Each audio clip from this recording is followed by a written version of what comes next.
Reka twishyire imbere y'Imana dusenge. Data wa twese uhoraho uri mu ijuru, turagushimye mwami w'icyubahiro, tugushimiye imbabazi zawe zitarondoreka zabanye ubugingo bwacu, tukaba tugeze muri aya masaha tugihumeka turi bazima. Izina ryawe rihabwe icyubahiro. Batugeneye ibyiza byinshi na n'ubu turacyabigabanaho mwami, kandi ubwo tukiri imbere yawe ukaba uduhaye n'umwanya wo gukomeza kwiga ijambo ryawe, utwihishurire kugira ngo ijambo ryawe ritugireho ububasha, ritwubakire imitima, tugire imibereho itunganye, dukorere mu ruhande rwawe, nuhishurwa tuzakubone mu bwiza bwawe.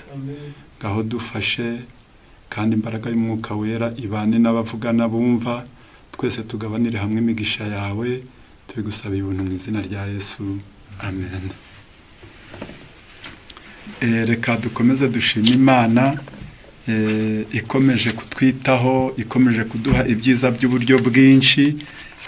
Imana yacu ihabwe icyubahiro. Tugiye gukomeza kwiga rero ijambo ry'Imana, kandi nge tugiye kugabanira hamwe ijambo ry'Imana. Amazina yanjye ni Umuhire Weziri. Dushimye Imana rero ikomeje kuduha ibyiza by'uburyo bwinshi, ariko muri uyu mwanya ho turaganira ijambo rifite insanganyamatsiko itubwira ngo kwera no gukomera ku itegeko rya kane.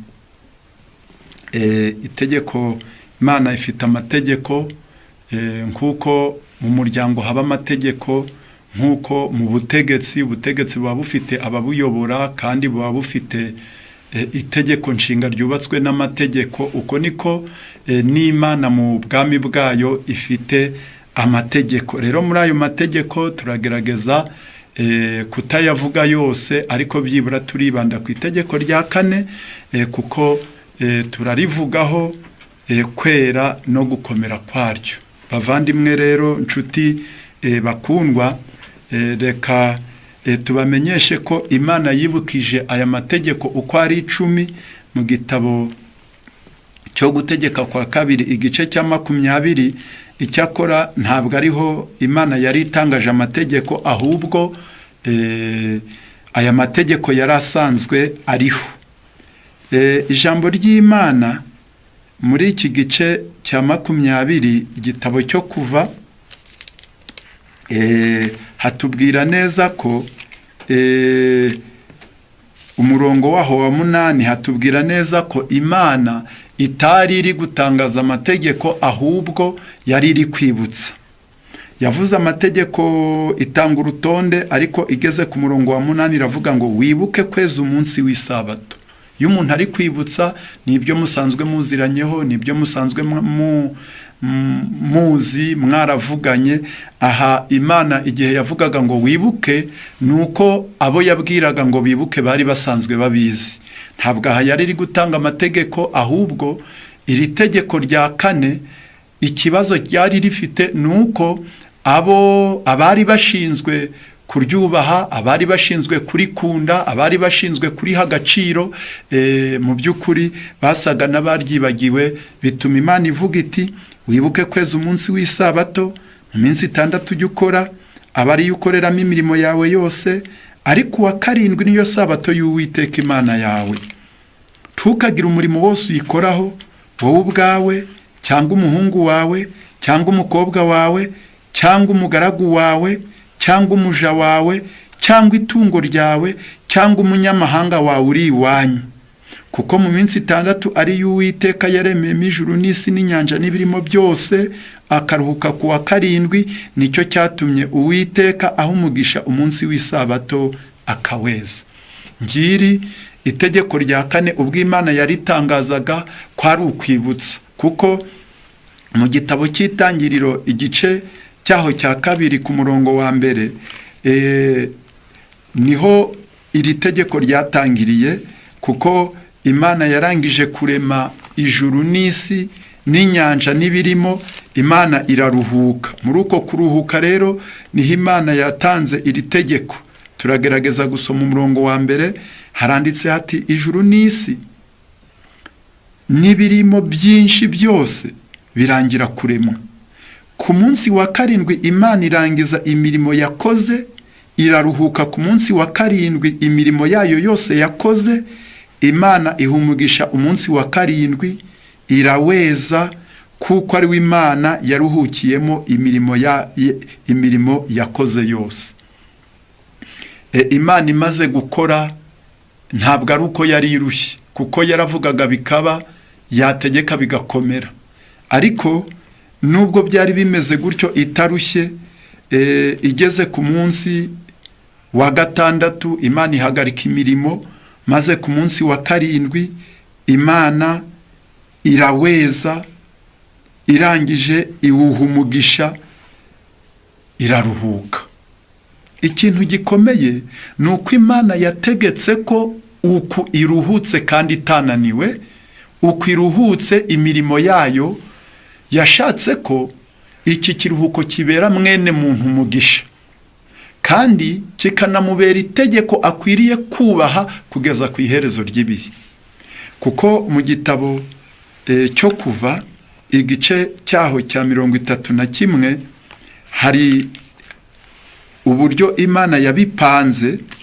Umurongo waho wa 16 ndetse n'uwa 17 Imana yabwiye ubwoko bwayo iti, nuko Abisirayeli baziririza isabato, bajye bayitondera mu bihe byayo byose, ibisezerano ridakuka.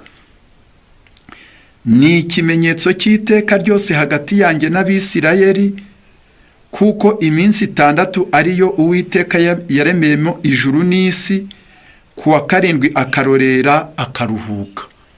Uyu murongo wo uratubwira neza ko Abisirayeli bakwiriye kuziririza ya sabato Imana yaruhutseho ya mirimo. Uko Imana yaruhutse kandi itarushye, ni nako Abisirayeli bagomba kuyiziririza, nabo ntibagire umurimo wose bayikoraho. Ndetse Imana iravuga ngo ni isezerano ridakuka, yongeraho ngo ndetse ni ikimenyetso. Iyo sabato, icyo kiruhuko, ni ikimenyetso cy'iteka ryose hagati y'Imana n'ubwoko bwayo. Bavandimwe, turashaka kwibaza, mbese isabato bayeza bate? Isabato bayeza bate? Kuko ibi bintu bijya bitera urujijo. Bamwe bakanibwira bati buriya isabato itangira saa 12 za mu gitondo, abandi nabo bakavuga bati oya itangira saa 6 za nijoro. Mbese ibintu byateye urujijo. Ariko kuko Imana yateganije ko ibi byo kuruhuka ari umunsi wa karindwi usabwa kuruhuka, wakwibaza ngo mbe umunsi utangira ryari? Reka wenda dusome Itangiriro igice cyaho cya mbere umurongo wa 14 twumve uburyo umunsi utangira. Umurongo wa 14 uravuze ngo Imana iravuga iti, mu isanzure ry'ijuru habeho ibiva bitandukanya amanywa n'ijoro, bibereho kuba ibimenyetso no kwerekana ibihe n'iminsi n'imyaka. Mbese Imana ishyiraho ibintu bikomeye byitwa ngo ni ibiva, ariko akamaro kabyo ari ako gutandukanya iminsi, ari ako gutandukanya ibihe, ari ako gutandukanya imyaka. Ku bantu babikurikirana, niyo mpamvu ushobora gusanga ku manywa hari izuba, ninjoro hakaba haba ukwezi. Niyo mpamvu Imana yabishyizeho kugira ngo abantu bajye bamenya kubitandukanya. None bitandukana bite? Muri iki gitabo n'ubundi gice cya mbere, reka twifashishe umurongo wa 3 kugera ku wa 5, haranditse hati, Imana iravuga iti habeho umucyo. Umucyo ubaho. Imana ibona umucyo ko ari mwiza. Imana itandukanya umucyo n'umwijima, kandi ubwo yifashishaga bya biva bibiri. Imana yita umucyo amanywa, umwijima iwita ijoro. Buragoroba buracya. Aha hantu muhatinde, buragoroba buracya. Burya umunsi utangira ari uko bugorobye. None baravuze ngo buragoroba buracya. Uwo ni umunsi wa mbere. Ku bantu batabizi rero, burya kuko Imana yashyizeho ibiva, iyo izuba riri kurenga bukaba bugorobye, burya umunsi uba utangiye. Niyo mpamvu ijambo ry'Imana kuko ridutegeka ko dusabwa kuruhuka umunsi w'isabato, ubwo izuba rirenze tugomba guhita tumenya ngo burya wa munsi uratangiye. ndetse iyo twifashishije ibitabo nk'igitabo cyitwa Ibihamya umuzingo waho wa 3 w'igifaransa, paje yaho ya 323, hari ijambo ryadufasha kubyumva neza. Banditsemo ijambo rivuga ngo 323, banditsemo ijambo rivuga ngo Ibihamya umuzingo wa 3, banditsemo ko mbere yuko isabato itangira,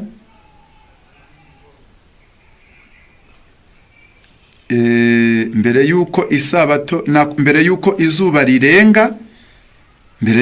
izuba rirenga, aya magambo arakomeye, ngo ab'umuryango wo bose bakwiriye kuba bateranira hamwe bakaririmba, bakiga ijambo ry'Imana. Mbese iyi sabato kuko aba ari iy'umugisha, noneho bakaririmba, bamara kuririmba bakiga ijambo ry'Imana, bamara kwiga ijambo ry'Imana bagasenga. Ubwo niko biga ijambo ry'Imana banasenga nyine. Hirya yo kwiga ijambo ry'Imana banasenga, n'ubundi bagasozesha amasengesho, nguko uko Imana yateganije ko abana b'Imana bakwiriye kwitegura no kuziririza isabato. Ijambo ry'Imana ritubwira ko ubwo badakwiriye kuyiziririza ari uko izuba ryarenze, ahubwo ijambo ry'Imana riratubwira ngo izuba ritararenga. Urupapuro rwa 23 niko handitse, haravuze ngo avant le commencement du sabbat. Reka bariho duhera, mbere yuko isabato itangira. L'esprit aussi bien que le corps doit être délivré de toute préoccupation d'ordre temporel. Hano haravuze hati mbere yuko isabato itangira, umutima n'umubiri bikwiriye kuba byamaze kwegurirwa Imana, byavanywe mu biduhangayikisha byose bya hano ku isi.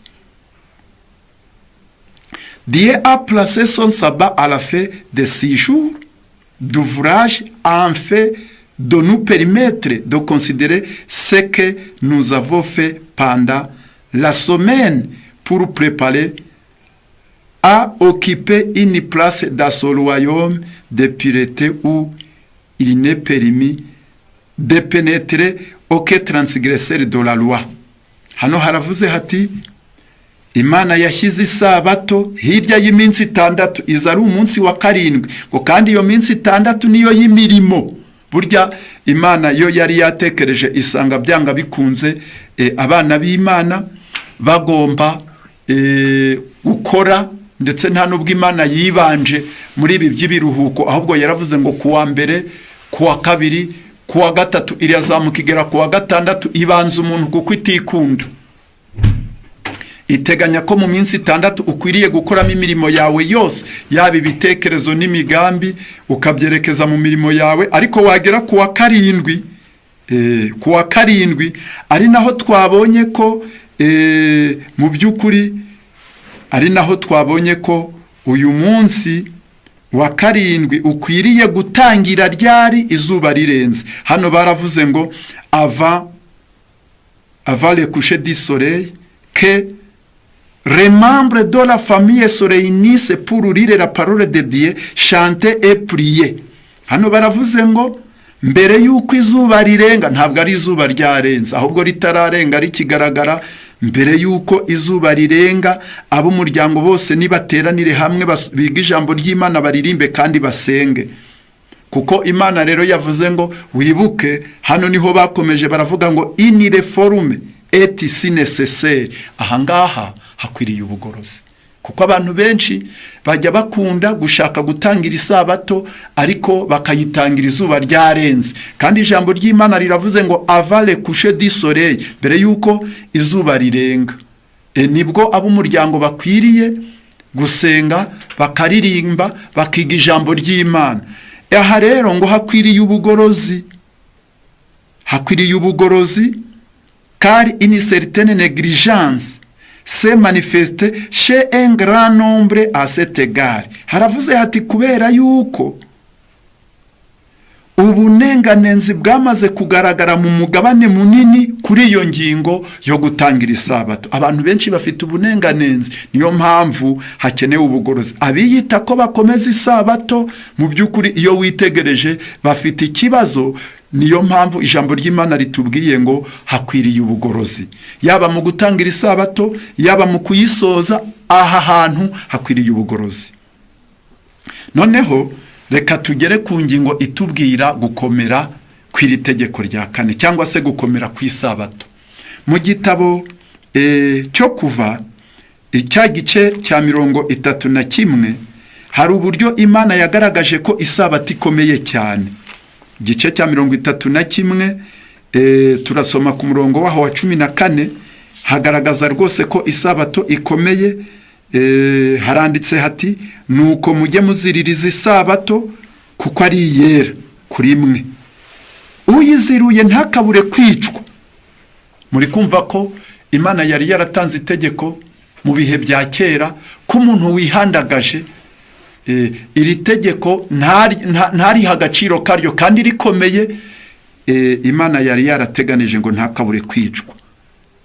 Muri iyi minsi hari igihe abantu bashobora gukora imigambi yabo, ibitekerezo n'ibindi byinshi, ugasanga mu by'ukuri ku isabato biri kubisikanira mu bwenge bwabo, ndetse abandi bagakoresha amaboko yabo, ntihagire n'ubatera amabuye ngo bapfe, ariko mu buryo bw'umwuka burya bashobora gupfa.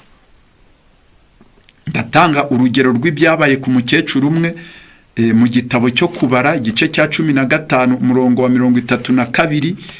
Aya mahano yarabaye mu bihe byatambutse, kandi burya kuko Imana idahinduka ntigire n'igicucu cyo guhinduka, ntabwo ari igitangaza ko nawe byakubaho nubwo byaba bitandukanye n'uyu byabayeho. Reka dusome igice cyaho cya 15 umurongo wa 32. Haranditse hati Abisirayeli bakiri mu butayu basanga umuntu utoragura inkwi ku isabato, kandi ubwo Imana yari yaratanze itegeko ngo uzazirura isabato ntakabure kwicwa. None Abisirayeli baramubonye. Hano haravuze ngo Abisirayeli bakiri mu butayu basanga umuntu utoragura inkwi ku isabato. 33. Abasanze zitoragura bamushyira Mose na Aroni n'iteraniro ryose, bamukingiranira kuko bari batarabwirwa uko bamugenza. 35. Uwiteka abwira Mose ati uwo muntu ntakabure kwicwa, iteraniro ryose rimwicisha amabuye inyuma yaho baganditse. Iteraniro ryose rimujyana inyuma yaho bamutera amabuye arapfa uko Uwiteka yategetse Mose. Muri kumva ko bana b'Imana iri tegeko riraremereye cyane ku buryo hari abantu mu myaka yashize bagiye bazira kuzirura isabato. Iyo ufashe iri tegeko ry'Imana ukaryoroshya, hari abantu bahaburiye ubuzima kubwo kuryoroshya no kurikinisha, mu by'ukuri nawe waba uri kwihenda cyane. Iri tegeko riraremereye, usabwa kubimenya, rikwiriye guhabwa agaciro karyo, kuko hari abantu benshi barizize, babisuzuguye, babyoroheje, bumvishije ko ari ibintu bisanzwe. Igihe kigeze nk'uko Imana yari yarabitegetse kandi Imana idahinduka, barabica. Ntabwo ari igitangaza rero ko n'abandi barizirura bakwiriye kuzajyanwa mu rukiko kandi amaherezo bakazarimbuka. Turibuka umugabo umwe waharaniye iri tegeko witwa Nehemiya mu gice cya 13 umurongo wa 15. Yagize ishyaka ryinshi, yabaye umugorozi mu gihe cye, ariko ageze ku ngingo y'isabato ibitabo bitubwira ko yahagaze neza ngo ashyira ubugorozi ku isabato, ku buryo yavuze, handitse hati muri iyo minsi mbona i Buyuda abantu bengera mu mivure ku isabato bari kwenga, n'abandi bazanaga imiba bakayikoreza indogobe zabo, mbona vino n'inzabibu n'imbuto z'imitini n'imitwaro y'uburyo bwose bazanaga muri Yerusalemu ku isabato. Nabaye umugabo wo kubashinja ku munsi baguriyeho ibyo kurya, kandi hariho abagabo b'Itiro bazanaga amafi n'ibintu by'uburyo bwose bakagura n'abayuda ku isabato muri Yerusalemu. Nuko ntonganya imfura, kuko burya mu bantu iyo abantu baganditse, iyo abantu bari hamwe, haba hari abayobozi kandi bagomba kubera abandi icyitegererezo, cyangwa se bakwiriye kubaha inama no kubacyaha. Niyo mpamvu ku murongo wa 17 yanze gufata icyemezo, ahubwo ashyira imfura ku ruhande, arazibutsa zitonganya ngo, nuko ntonganya imfura zo mu Bayuda, ndababaza nti, ni iki cyabateye gukora icyaha gisa gityo mugasuzugura umunsi w'isabato? Ese basogokuruza wanyu siko bagenje, bigatuma Imana yacu ituzanaho ibi byago no kuri uyu murwa? None namwe mugiye kongerera Abisirayeli uburakari muzira gusuzugura isabato. Nguko uko yatonganije imfura, kandi imfura zagombaga kuzana ubugorozi muri rubanda, maze iri tegeko rya 4 rigasubirana agaciro karyo. Ariko iyo usanze abayobozi aba bitwa ngo ni imfura, aba bakwiriye guha abandi icyitegererezo, ugasanga nibo baziruye isabato, nibo amasaha izuba ryarenze bagitera umuti inkweto, nibo izuba ryarenze bakiri gukaraba, nibo izuba ryarenze bakiri kurepasa cyangwa se gutera ipasi imyenda, baba rwose bagiye kuzanira itorero ry'Imana kaga. Iyo mpamvu umuja w'Imana yavuze ngo kuri iyi ngingo hakeneye ubugorozi bukomeye cyane, kuko kuzirura isabato bishobora gutuma ubwoko bw'Imana bujya mu bibazo. Ijambo ry'Imana rero ritubwira ko kugira ngo ibi bintu bijye ku murongo, Nehemiya ngo yatonganije imfura zishyira ku ruhande, aravuga ati mugiye kongera kuzanira ubwoko bw'Imana kaga. Murongo wa 16 turavuga ngo, nuko ku munsi ubanzirira isabato bugorobye, ntegeka yuko inzugi z'amarembo y'i Yerusalemu zikingwa, kandi ko zidakingurwa kugeza aho isabato ishirira. Maze nshyira bamwe mu bagaragu banjye mu marembo, kugira ngo hatagira umutwaro wose winjira ku munsi w'isabato. Nubwo yatonganije imfura, ntabwo yagiye ngo yiyicarire.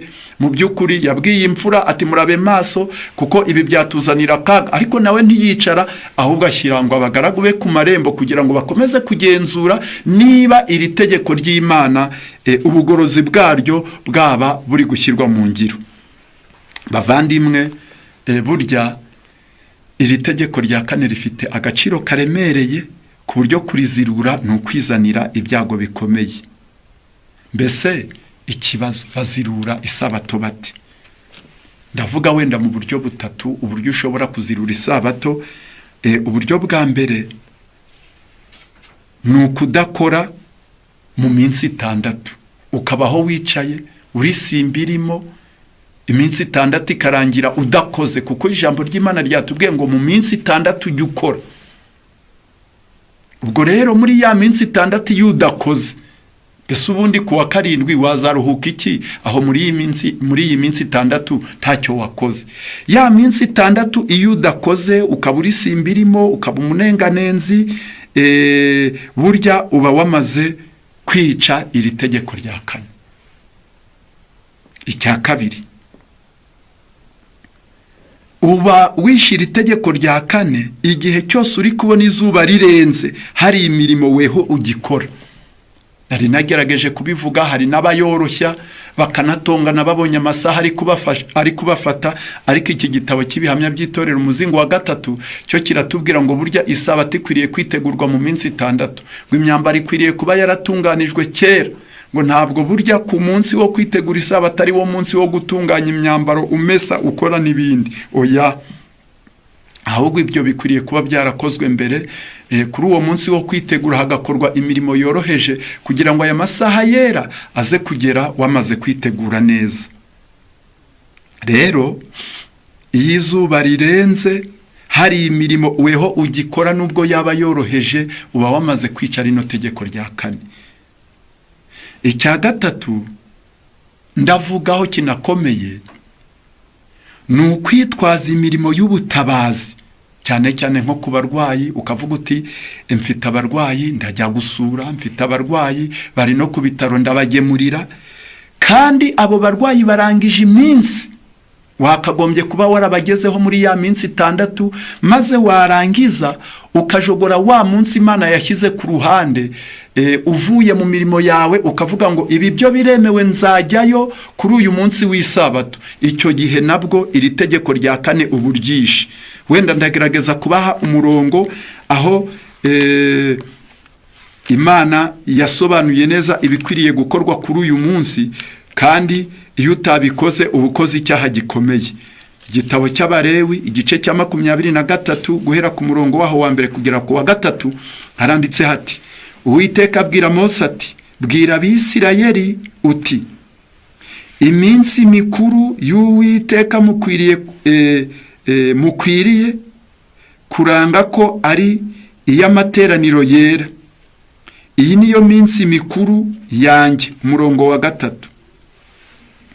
mu minsi 6 aba ari imirimo igikorwa, ariko wa 7 ni isabato yo kuruhuka, nuwo guterana kwera, timubwira umurimo wose muwukoraho, ni isabato y'Uwiteka yo kuziririzwa mu buturo bwanyu bwose. Iri jambo rirakomeye, riravuze ngo burya nta nubwo ari ukwicara ngo uruhuke gusa, kuko biramutse bibaye gutyo umuntu yajya yibera no muwe, akicara mu nzu cyangwa se akajya gusura imiryango ye, akinezeza uko abyumva. Ariko ijambo ry'Imana riravuze ngo urahirwe ntukihende, ni umunsi wo guterana kwera.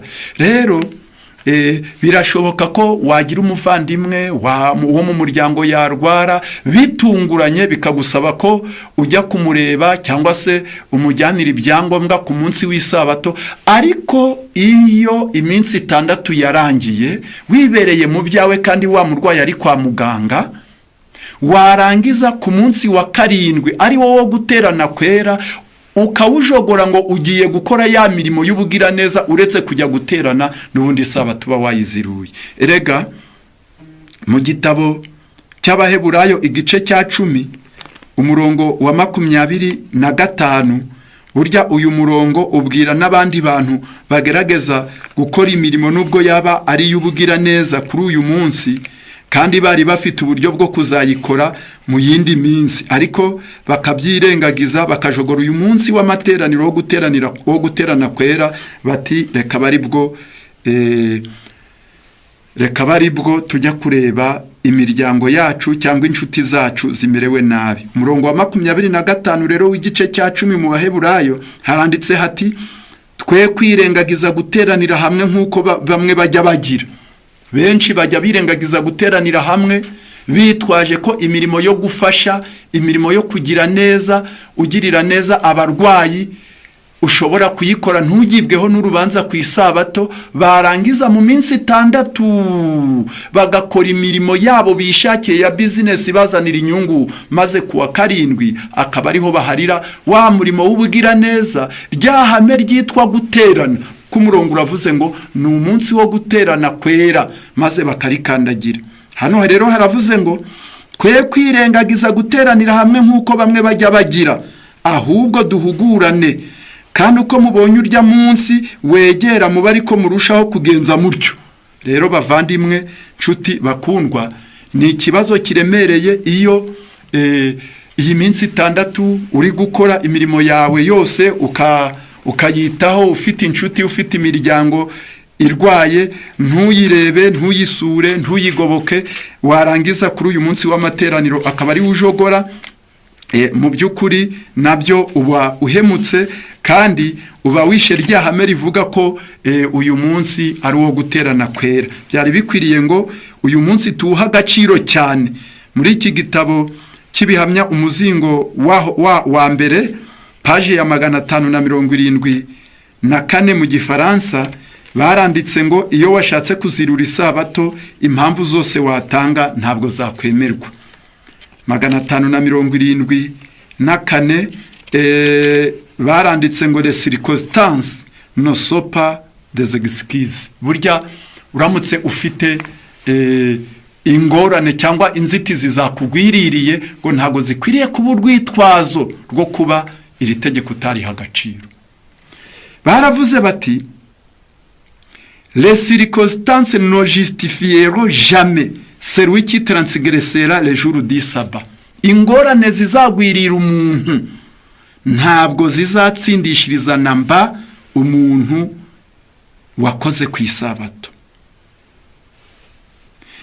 S'il n'était ainsi pour un seul homme, Imana iramutse ibyeremereye umuntu umwe ngo ujye bitewe n'ingorane wahuye nazo nta kibazo ujye uraziririza isabato ujye urayikandagira, Imana ikabikwemerera, Dieu pourrait excuser tout le monde. Abishe iri tegeko rya kane bose ku isi Imana yazababarira.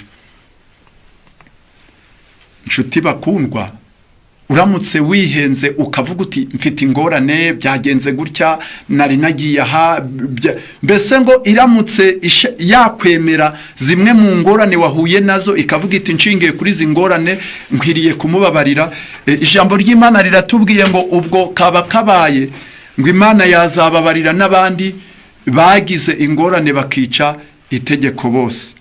Rero inshuti bakundwa, munamenye ko iyo uramutse witwaje ingorane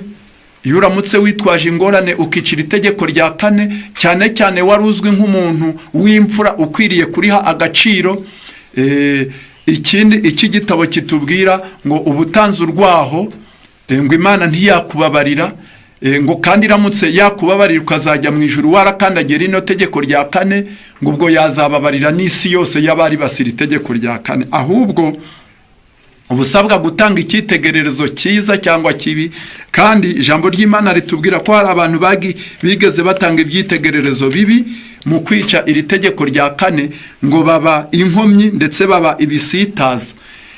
Page ya 573 n'ubundi igitabo cy'ibihamya umuzingo wa mbere haranditse ngo beaucoup s'excusent de violer le sabbat en se référant à votre exemple.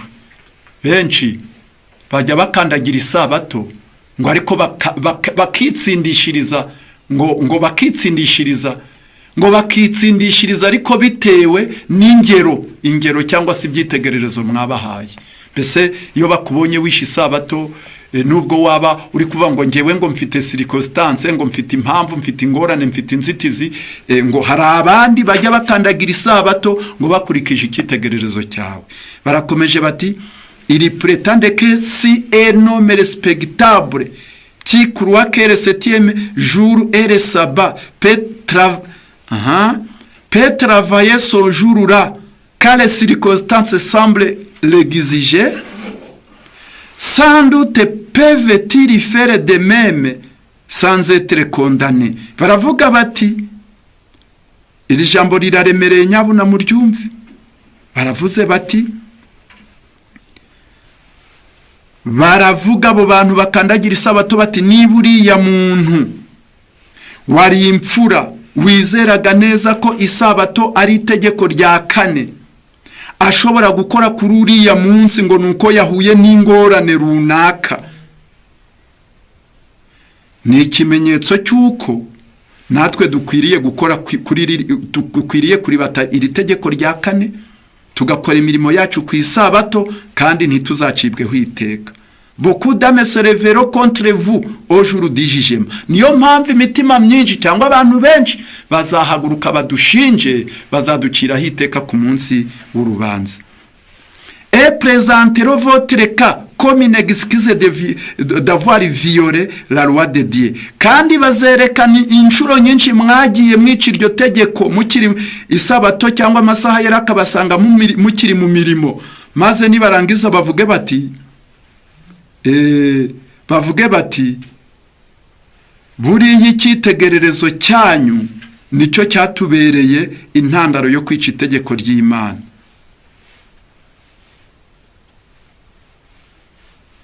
Rero ijambo ry'Imana riravuze ngo byeke sorezenema ne justifie pas les péchés. Kabone nubwo ibyo bazireguza ko ibyitegererezo byanyu ari byo byatumye bari bata amategeko y'Imana bitazemerwa, kuko uwishira itegeko rya kane azapfa nk'uko bishuriye mukecuru.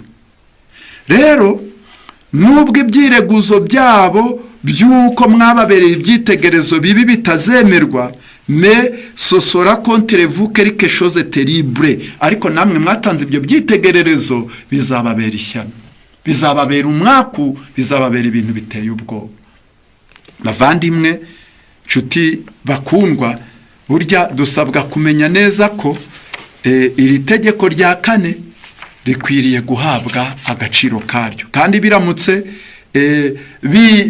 bitari uko twazahura n'ingorane zikomeye cyane. Hari abantu benshi rero bajya bibwira, bibeshya, ni naho wenda dusa naho turi butinde gatoya. Abantu bajya bibwira ngo Yesu iri tegeko yarivanyeho kimwe n'andi yose, ndetse bakanavuga bati amategeko y'Imana ntakiriho, ni nayo mpamvu tudakwiriye gukomeza isabato. Ariko ntekereza ko abo baba bigiza nkana.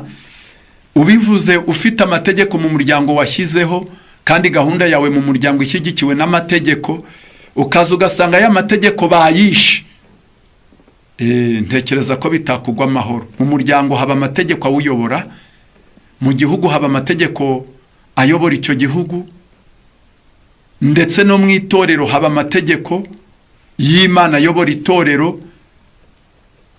Ahantu hose haba amategeko, n'ingoma y'Imana rero igira amategeko ayigenga. Wibeshye ukavuga ko amategeko y'Imana yavuyeho, kwaba ari ukwishuka cyane.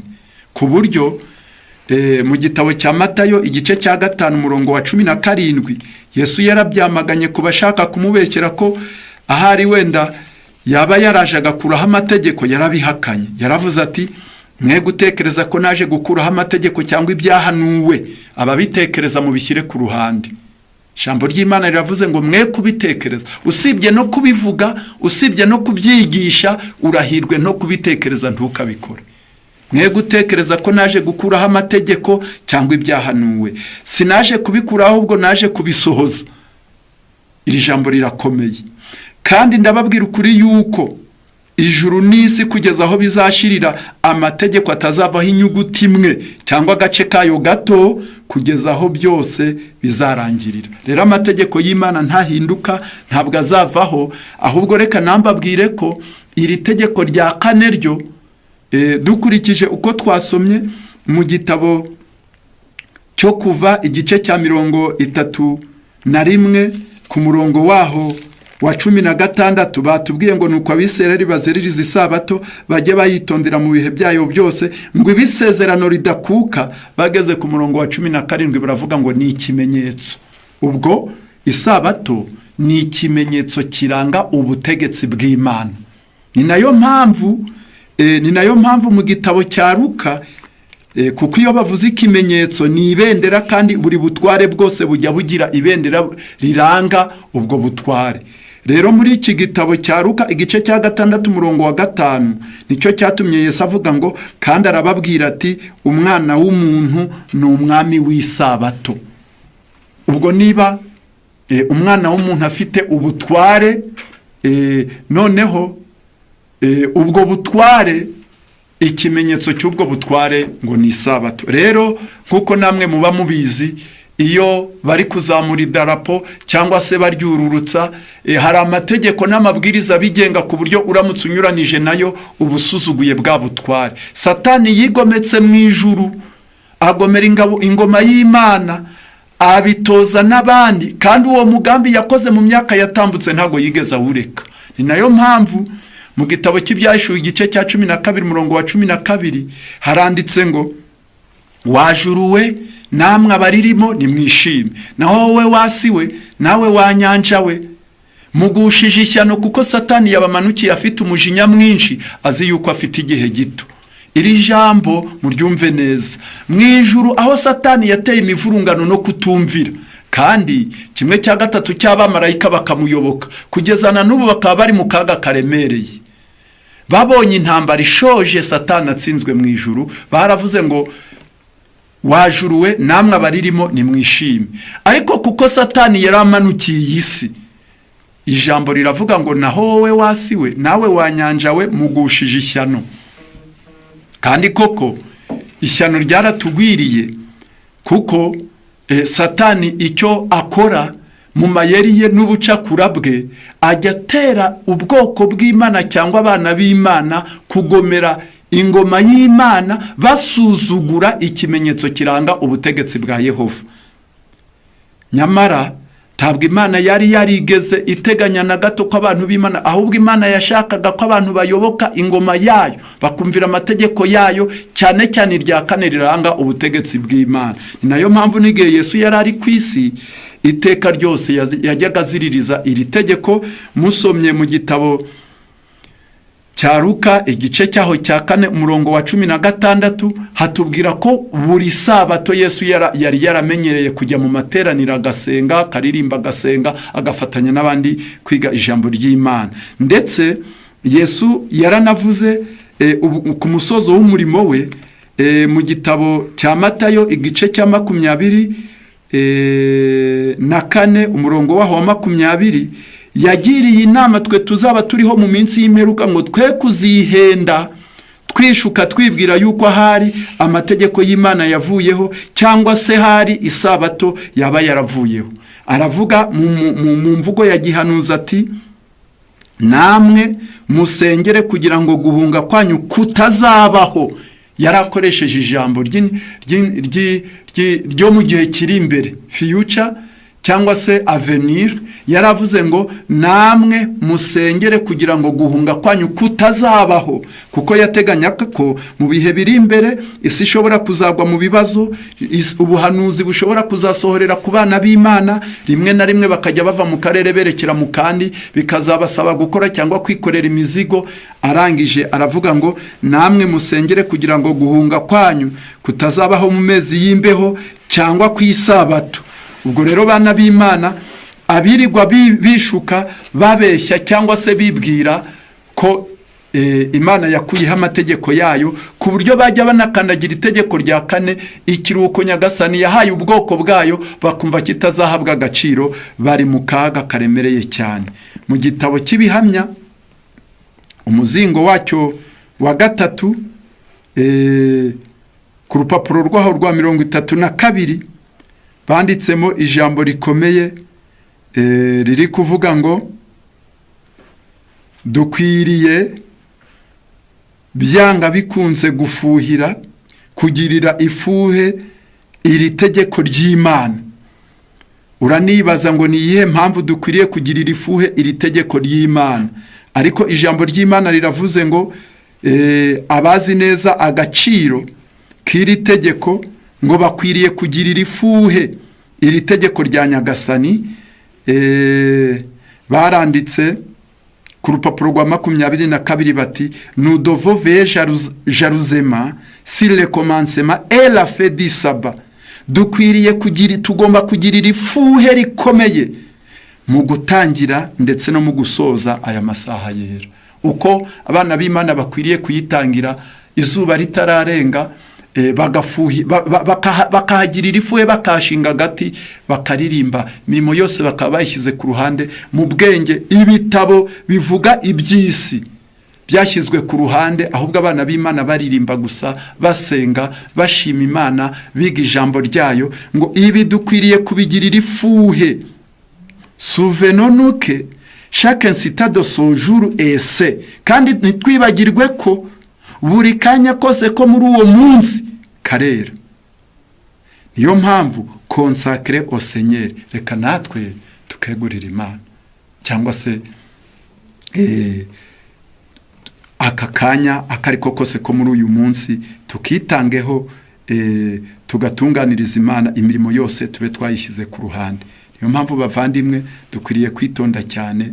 Ijambo ry'Imana ritubwira neza ko dukomba kugirira ifuhe, kuko turi kugenda dusatira aho turi buze gusoreza. Rero mwibuke ko iyi sabato cyangwa se iri tegeko rya 4 riranga ikimenyetso cy'ubutegetsi bwa Nyagasani.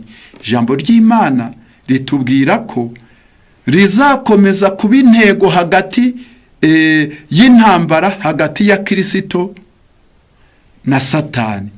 Muri iki gitabo cy'Ibihamya umuzingo wa 3, kuko ijambo ry'Imana riratubwira hano muri iki gitabo ko dusabwa kuba maso tugasenga kubera impamvu ari nayo tugiye kugerageza gusoma ngo igihe cyose twiyita ubwoko bw'Imana ngo dukwiriye kuzirikana cyane twitonze ko iyi sabato izaba isibaniro ry'urugamba hagati ya Kristo na Satani kandi mu masaha aheruka y'isi yacu. Hano bavuze amagambo akomeye, n'urupapuro baravuze ngo n'urupapuro rwa 19 baravuze ngo le sabbat sera le sujet du grand conflit final auquel le monde entier va prendre part. Hano hati isabato izaba isibaniro y'intambara iteye ubwoba iheruka, kandi isi yose cyangwa se abatuye ku isi bose bakwiriye kuyigiramo umugabane. Birumvikana ko abazaherera ku ruhande rwa Satani bagomba kuba bari mu mwanya wabo, abazahitamo gukomeza isabato ari nayiranga ikimenyetso cyangwa se ariyo kimenyetso cy'ubutegetsi bw'Imana bagomba kuba bafite umurongo bahagazeho neza. Icyo twakwibaza ni ukwibaza ngo mbese uzaba uri mu buhe mwanya, kuko bamwe bazaba bari ku ruhande rwa Satani kabone nubwo baba bafite Bibiliya benshi ari ababwiriza, ariko kuko ibendera cyangwa se ikimenyetso kiranga ubutegetsi bw'Imana kizaba kiri gusiribangwa mu mukungugu, kabone nubwo baba bafite Bibiliya bazaba bagaragaza ko bari ku ruhande rwa Satani. Rero nshuti bakundwa, ikibabaje nuko waba uri mu bantu bitirirwa ko bakomeza amategeko y'Imana n'iri tegeko rya 4 ririmo, ariko ukajya ni ruto kandi turi buze kuhagera wica isabato ukoresheje kuba mu mirimo yawe mito. Rero hano haratubwiye ngo izaba isibaniro ry'urugamba, kandi guhitamo bamwe bazahitamo kuyoboka isi, kandi kuyoboka isi ku bantu batabizi ni uguherera mu ruhande rwa Satani, kuko Satani niwe wateye witwa Constante mu mwaka wa 321 kuvanaho itegeko rya 4, ahubwo agashyiraho icyumweru, kuruhuka ku cyumweru. Rero Constante uhagarariye isi yobowe na Satani, jambo ry'Imana ritubwira ko benshi bazahitamo guhagarara mu ruhande rwe, ariko hariho n'abandi bazahagarara mu ruhande rw'Imana biteguye kumvira Imana n'amategeko yayo. Mu gitabo cyitwa Abahanuzi n'Abami, urupapuro rw'141 handitse amagambo akurikira: Abahanuzi n'Abami, Prophète et Roi, 141, harimo ijambo rikomeye, ntekereza ko rinateye n'ubwoba. Naha bavuze ngo rere ou chacun de nous sera mis à l'épreuve va bientôt sonner. Isaha aho buri muntu wese agiye gushyirwa mu igeragezwa rikomeye bidatinze igiye kugera. Ubwo rero ni ya saha uzagaragaza ko wumvira Imana, uri ku ruhande rw'Imana, kuko witaye ku mategeko yayo, cyane cyane itegeko rya 4 riranga ubutegetsi bw'Imana. Iyo saha igiye kugera. Harakomeje hati: les faux sabbats seront imposés et il y aura contestation entre le commandement de Dieu et le commandement des hommes. Hano haravuze hati rero isabato y'ikinyoma izashyirwaho cyangwa izagaragazwa, kandi hazabaho itandukaniro, kuko bamwe bazaherera mu ruhande rw'isi bayoboka amategeko y'isi cyangwa se y'abantu, ariko abandi bazaherera mu ruhande rw'Imana. Ceux qui ont cédé peu à peu aux coutumes du monde. Iri jambo muri hagaciro cyane. Abakomeje kujya biyegurira mu mihango y'isi buhoro buhoro, s'inclineront devant les autorités plutôt que de s'exposer aux moqueries, à l'insulte et aux menaces d'emprisonnement et de mort. Hano haravuze hati abagenda birekurira buhoro buhoro mu mihango y'isi, bakagenda birekurira kugenda bisanisha n'isi buhoro buhoro, ngo iryo geragezwa niriramuka igihe kigeragezwa nikiramuka kigeze, ngo bazahengamira bidatinze mu kunamira ubutegetsi bw'isi cyangwa se bwa Satani, aho kugira ngo bahitemo gutukwa, aho kugira ngo bahitemo gukobwa, aho kugira ngo bahitemo kurenganwa no gufungwa cyangwa no kwicwa, ngo ahubwo bazihakana Imana ku mugaragaro. Asomomara muri ibyo bihe biteye ubwoba rero, Lord so separera doragag. Hano haravuze hati icyo gihe nikigera, izahabu izatandukanywa n'inkamba, la vraie piété so distinguera netema de la piété apparente et fausse. Hano haravuze hati noneho kwera kukuri kuzatandukana no kwigaragaza nk'umwizera kandi mu by'ukuri utariwe. Les étoiles que nous avons admirées pour leur brillante clarité sobskisiro. Hano haravuze ati inyenyeri nyinshi twanezezwaga no kumurika kwazo, icyo gihe zizazimirira mu mwijima. Ce qui porte des vêtements sacerdotaux, abantu bamenyereye kwambara imyambaro ya gitambyi cyangwa se y'idini, mais qui n'ont pas revêtu de la justice de Christ apparaîtront alors dans la honte de leur nudité. Hano haravuze hati ba bandi bamenyereye kwambara imyambaro y'idini, batigeze bambara gukiranuka kwa Kristo, ngo icyo gihe bazagaragara nk'abambaye ubusa, cyangwa se bazagaragara nk'abagaragaza isoni z'ubwambure bwabo. Bavandimwe, birakwiriye ko iki gihe cy'akaga dusabwa kukitegura, kuko ijambo ry'Imana ritubwira ko iyi Sabato abantu benshi badaha agaciro, yatumye abantu benshi bahasiga ubuzima, n'ubundi ngo izaba izingiro ry'urugamba muri iyi minsi iheruka. Kandi ngo abantu benshi bagaragaraga nk'abizera, ndetse ijambo ry'Imana riravuze ngo ni inyenyeri nyinshi twishimiraga kumurika kwazo, ngo zizazimirira mu mwijima pe. Ngo abantu twarebaga tugasanga bambaye imyambaro ya gitambyi cyangwa se imyambaro y'idini, bafite imyanya y'ubuyobozi mu itorero, ngo iki gihe nikigera tuzatangazwa no kubona isoni z'ubwambure bwabo ziri kugaragara. Biragaragara ko iyi Sabato izaba intandaro yo kumwara kwa benshi, kandi abana b'Imana dusabwa kwitoza, kuko ijambo ry'Imana aho ryahereye ryatubwiye ijambo rikomeye, bavuze ngo ce qui ont cédé peu à peu aux coutumes du monde. Abagiye birekurira mu mihango imigenzo y'isi buhoro buhoro, bagenda basanga isi buhoro buhoro, byanga bikunze mu gihe kizajya, icyo gihe nikigera cyo guhangana, abantu bagomba kugaragaza uruhande barimo, yaba ari urw'isi cyangwa se urw'Imana n'amategeko yayo, ngo aba bamenyereye kugenda biyegurira isi buhoro buhoro, imigenzo y'isi buhoro buhoro, ngo bazaherera mu ruhande rubi.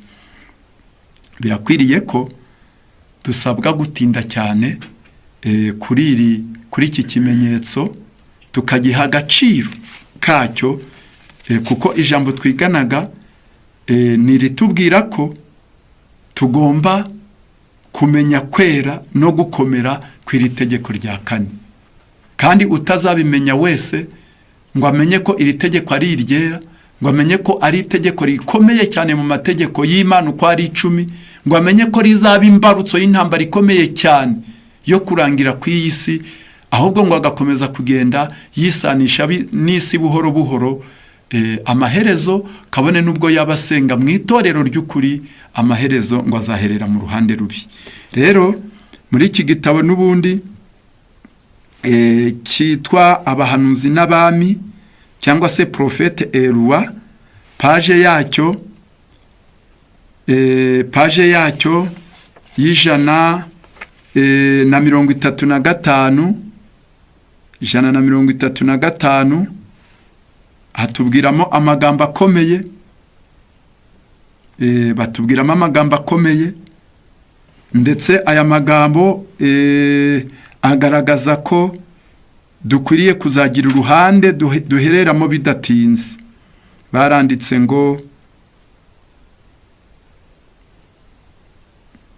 Abisirayeli bajya kwinjira mu gihugu cy'isezerano bahuye n'ikigeragezo kiremereye ku bihereranye n'uyu munsi, kandi ngo natwe niko bizatugendekera. Rero hano haravuze hati paje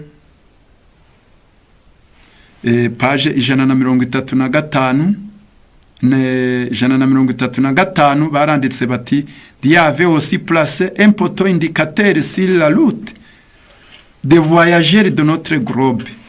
Mana yashinze icyapa kiyobora abagenzi kuri uyu mubumbe wacu. Ubwo abantu bose bashaka kujya mu ijuru batuye kuri uyu mubumbe wacu bafite icyapa kigomba kubayobora bakerekera mu ruhande rwiza. Une flèche indique l'obéissance volontaire au Créateur, obéissance conduisant au chemin de la félicité et de la vie. Hano haravuze hati umwambi umwe werekana kumvira k'ubushake umuremyi wacu,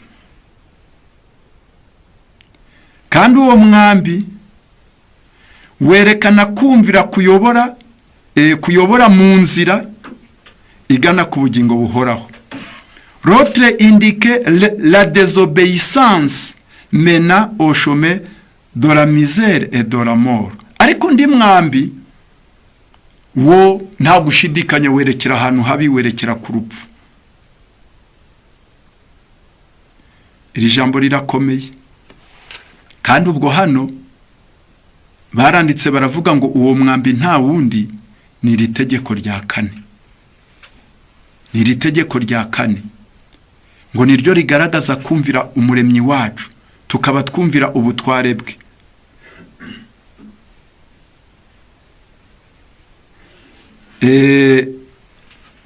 Baravuze ngo iri tegeko rya kane niryo rigaragaza kumvira. Ikintu giteye ubwoba hano nuko bavuze ngo uyu mwambi werekana abashaka kujya mu bugingo ngo wamaze guhindurirwa icyerekezo. Uyu mwambi wamaze guhindurirwa icyerekezo. Ubwo benshi mu mburanya bafite bajya banatekereza bati none se itegeko rya kane niba rivuga ngo wibuke kweza umunsi w'isabato, umunsi w'isabato tukaba tubona ko ari umunsi wa karindwi, ubwo kuwa karindwi uhereye kuwa mbere ukabara, mbese Satani ni umunyamacenga kugeza ubwo ahagarara akavuga ati dimanche burya niwo munsi wa karindwi. Oya, ahubwo Satani mu buryarya bwe, Satani mu bucakura bwe, icyapa kiyobora abagenzi mu nzira yo kumvira umwambi ukiriho wamaze guhindurirwa icyerekezo. Ni gute? Ni ukuvuga ngo Imana yateganije ko abashaka kujya barabara kugira ngo basobanukirwe n'umunsi wa karindwi bagomba gutangirira ku munsi wa mbere w'isabato. Ibyo byanditse mu gitabo cyo Kuva, aho banditse ko igice cyaho cya 23 umurongo wa 15, aho banditse ngo kandi mujye mubara iminsi muhereye kuri uwo munsi wa mbere w'isabato. Ubwo ujya gutangira kubara rero kugira ngo atazibeshya, kuko icyapa cyerekanaga kumvira ngo umwambi wacyo wamaze guhindurizwa, icyerekezo cyaho kiri kwerekera hatariho. Niyo mpamvu kubara abantu bagenda barabyitiranya. Rero hano ijambo ry'Imana riravuze ngo nimujya kubara iminsi mujye muhera kuri uyu munsi wa mbere w'isabato. Uyu munsi wo kwitegura isabato niwo ijambo ry'Imana ritubwira mu gitabo cya Luka. Mu gitabo cya Luka batubwira ko hakozwe ibi bintu bikurikira mu gihe cy'urupfu rwa Yesu, gice cyaho ni icya 23 baranditse bati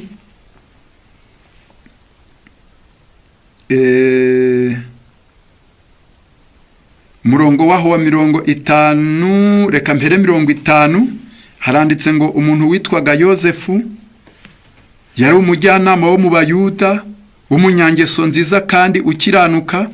Uwo niyafatanije n'inama zabo mu byo bakoze. Yari umunyarimataya, umudugudu w'Abayuda, nawe yategerezaga ubwami bw'Imana. Nuko ajya kwa Pilato asaba intumbi ya Yesu, arayibambura ayizingira mu mwenda w'igitare, ayihamba mu mva yakorogoshowe mu rutare, itarahambwa mu muntu n'umwe. Hari ku munsi wo kwitegura isabato yenda gusohora. Uyu munsi wo kwitegura isabato rero niwo bari batubwiye ngo kandi mujye mubara iminsi muhereye ubwo ahangaha ni umunsi wo kwitegura isabato. Wo batubwiye ngo mujye mubara iminsi muhereye kuri uwo munsi wa mbere. Ubwo ntabwo ari uyu ni wo kwitegura isabato. Tugiye kureba uwukurikira niwo uraba isabato, noneho uri buheruka isabato niwo tuzajya turaheraho tubara. Baravuze ngo hari ku munsi wo kwitegura isabato yenda gusohora. Ubwo uyu ni umunsi wa mbere. Mukurikire. Nuko abagore bajyanye na Yesu i Galilaya bamukurikiye, babona imva n'intumbi ye ukwihambye, basubirayo batunganya ibihumura neza n'imibavu. Kandi ku munsi w'isabato, uyu ni uwa kabiri rero, bararuhuka nk'uko byategetswe. Igice cya 24 umurongo wa mbere. Ku munsi wa mbere w'iminsi 7 cyangwa se ku wa mbere w'iminsi 7, uwo ni umunsi wa gatatu uko twari turi kubara. Uyu munsi wa mbere w'iminsi 7 rero niwe ijambo ry'Imana ryatubwiye ngo nitujya tubara abariho tuzajya turahera. Kare mu museke bajya ku gituro, bajyanye bya bihumura neza batunganije, babona igitare kibirinduye kivuye ku gituro. Binjiramo ntibasangamo intumbi y'umwami Yesu, bakiguye mu kantu.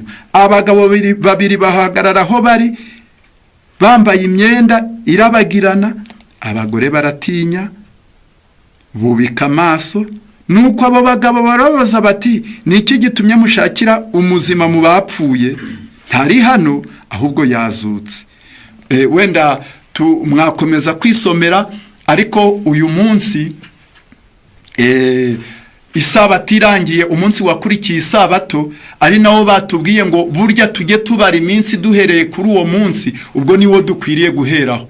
Hari umunsi wo kwitegura isabato, uwo tukawureka, hakaba isabato tukayireka. Isabato ishoje undi munsi ukurikiraho akaba ari umunsi wa mbere. Uwo munsi wa mbere rero niwo dukwiriye guheraho tubara, tukazazamuka tukazageza ku munsi wa 7. Nshuti bakundwa, icyo dusabwa kumenya nuko ngo icyapa kiyobora abagenzi kikabayobora mu kumvira umwambi wacyo wamaze guhindurirwa icyerekezo. Rero dusabwa kuba maso tukirinda, kandi tukamenya ko iri tegeko rya 4 ni itegeko rikomeye, kuko niryo ryerekana ubushobozi, rikerekana ndetse rikaba n'ikimenyetso cy'ubutegetsi bw'Imana. Iyo urisuzuguye, mu by'ukuri uba umaze gukandagira ubutegetsi bw'Imana nk'aho butakiriho. Mureke dukunda Imana, tuyoboke ingoma yayo, kuko ntekereza ko abantu benshi bifuza kuzaba mu ngoma y'Imana, kandi iyo ngoma yayo ifite ikimenyetso, ifite amategeko.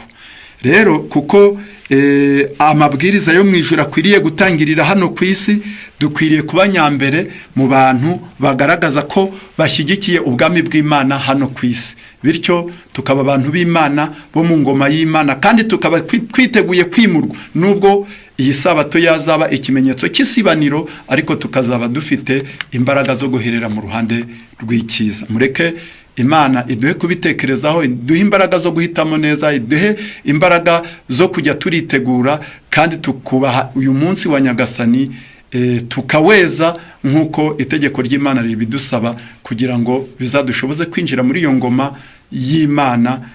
Imana ibidushoboze kandi biduhe ku bwa Yesu umukiza wacu. Amen.